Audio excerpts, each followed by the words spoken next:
ஹரி ஓம் மகாகாளி. இந்த மார்ச் 29 எங்கள் வாழ்க்கையில் மறக்க முடியாத ஒரு நாள். ஏன்னா அன்றைக்கி தான் காமாக்கியா கோவில் தரிசனம் கிடச்சிது. நாங்கள் மார்ச் 27 தமாமிலேருந்து ஒரு 17 பேர் கிளம்பி போனோம். 28 கவுஹாத்தி போய் சேர்ந்தோம். அன்னைக்கு மிகச்சிறந்த அந்த பிரம்மபுத்திரா நதியை தரிசனம் பண்ணோம். போட் ரைடெல்லாம் போனோம். என்ன ஒரு பெரிய நதி, எப்பா, மிகப்பெரிய நதி. அதோடைய ஒரு பார்க்குறது ரொம்ப விசேஷம். அது ஒன்று தான் ஆண் பெயர் கொண்ட நதி இந்தியாவில், இல்லையா? அதோடைய தரிசனம் பண்ணோம். அப்புறம் அங்கே ஒரு மகாவிஷ்ணு கோவில் இருக்குது, தென்னிந்திய முறைப்படி கட்டின கோவில். ஸோ அங்கே தரிசனம் பண்ணோம். அன்றைக்கி அடுத்த நாள் காலையில் 4 மணிக்கு கிளம்பி போயிட்டோம் காமாக்கியா தரிசனத்துக்கு. நாங்கள் ரத்னமௌலி பேலஸ்னு கவுஹாத்தியில் ஒரு ஹோட்டலில் தங்கியிருந்தோம். அங்கேருந்து ஒரு 45 நிமிஷம் தூரத்தில் இருக்குது அந்த கோவில். நீலாஞ்சலம் மலை மேலே அமைஞ்சிருக்கு. படிக்கட்டுகள் இருக்குது. அந்த படிக்கட்டுகள் சௌரியமலையை ஞாபகப்படுத்தும். ஒரு ரம்யமான சூழ்நிலை. அந்த கோவிலேருந்து பார்த்தா நம்ம கவுஹாத்தி சிட்டியையும் பிரம்மபுத்திரா நதியையும் பார்க்கலாம். அதில் பார்த்திங்கன்னா மொத்தம் 10 கோவில் இருக்குது. தசமகா வித்யா மந்திர்னு சொல்கிறாங்க. அதில் 3 சன்னதி ஒரு இடத்துல இருக்குது. மெயின் கோவிலே இருக்குது. மெயின் கோவிலில் விநாயகர் சிலை வடித்து வச்சுருக்காங்க. அதுபோக எண்ணற்ற யோகினிகளை தத்ரூபமாக செதுக்கியிருக்காங்க. அதுங்களுக்கே பூஜை பண்ணுறாங்க. அந்த யோகினிகளுக்கே அதை கும்பிடுறவங்க நிறைய பேர் இருக்காங்க. அவ்வளோ விசேஷம் அந்த அந்த கோவிலில்.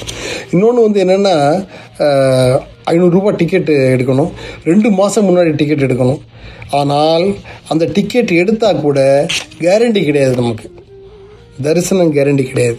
அம்மனுடைய குடிப்பினை இருக்கணும். அந்த மெயின் கோவிலில் 10 சன்னதி சொன்னேன் இல்லையா? அதில் பார்த்திங்கன்னா மெயின் காளி, அப்புறம் மாத்தங்கின்னு சரஸ்வதி, அப்புறம் பார்த்திங்கன்னா கமலாத்மிகாங்கிற லக்ஷ்மி.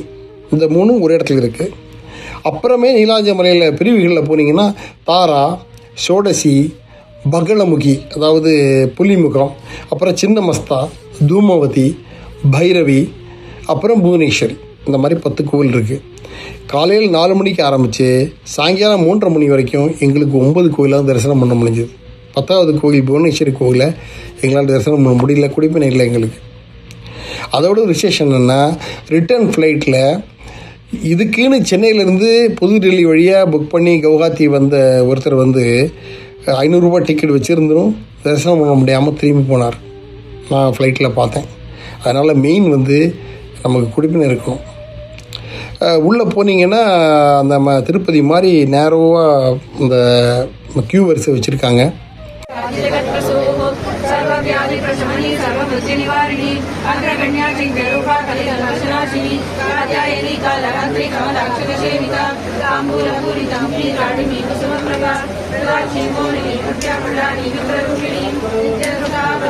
அங்கே லலிதா சஹஸ்ரநாமம், லலிதா திரிஷதி, இது மாதிரி மந்திரங்கள் சொல்லிட்டு உட்காந்துருந்தோம்.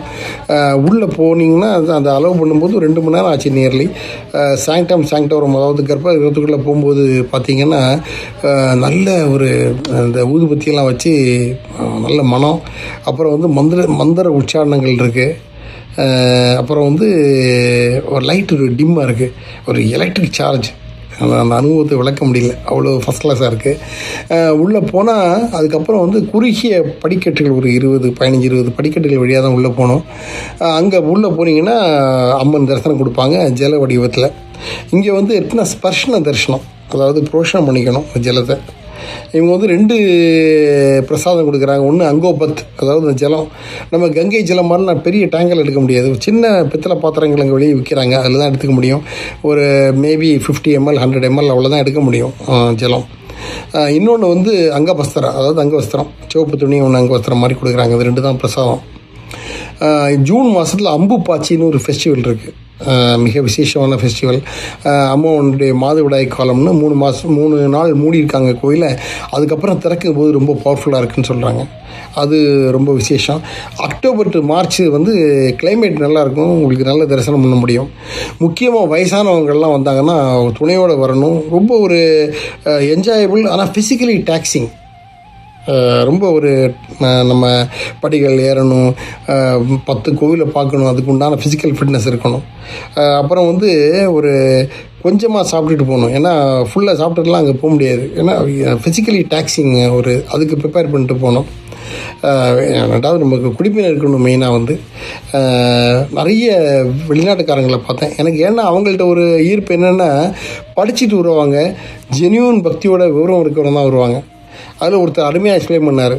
This is not just a temple, this is the place where the earth bleeds and the gods breathes அப்படின்னார். இதை விட அருமையாக யாரால் சொல்ல முடியும்? மிக விசேஷமானது. இது வந்து நகர ஆர்கிடெக்சர், ஒரு தேன்கூடு போன்ற அமைப்புள்ள ஒரு ஆர்கிடெக்சர் இன்ட்ரெஸ்ட் உள்ளவங்கள இதை பார்க்கலாம். ரொம்ப பழைய கோவில். அப்புறம் நிறைய சரித்திர நிகழ்வுகளை கொண்டது. ஃபார் எக்ஸாம்பிள், அங்கே இருக்கிற ராஜா இன்னைக்கு கூட அந்த கோவில் பக்கமே பார்க்க மாட்டாங்க, கொடையை வச்சுட்டு போட்டுவாங்க. ஏன்னா அம்மனுடைய சாபம் இருக்குது. அந்த ராஜா அம்மனுடைய டான்ஸை பார்க்க விரும்பினதாகவும், அதுக்கு அரேஞ்ச் பண்ண பூஜாரியை அம்மன் சிரச்சேதம் பண்ணதாகவும், ராஜ பரம்பரைக்கு வந்து நீங்கள் என்னைக்கு ஒரு நாள் இந்த தரிசனம் பண்ணுறீங்க அன்றைக்கி உங்கள் வம்சமே பொய் பூண்டு இல்லாமல் போயிடும்னு சாபம் கொடுத்ததாகவும், இன்றைக்கி வரைக்கும் அந்த ராஜவம்சம் அங்கே இருக்கிறவங்க தான் அவங்க வந்து அம்மனை தரிசனம் பண்ணுறது இல்லை. அவங்க வழித்தோன்றல்கள் வந்து முகம் கூட காட்ட மாட்டாங்க, கொடையை பிடிச்சிட்டு போவாங்கன்னு சொல்கிறாங்க. மெயினாக அந்த கோவிலுக்கு நமக்கு குடிப்பினை இருக்கணும். எங்களுக்கு தெய்வாதீனமாக 9 கோவிலை பார்க்க ஒரு வாய்ப்பு கிடைச்சிது. ரொம்ப நன்றி உங்களோட என்னோடய எக்ஸ்பீரியன்ஸை ஷேர் பண்ணிக்கிறதுக்கு. ஹரி ஓம் மகாகாளி.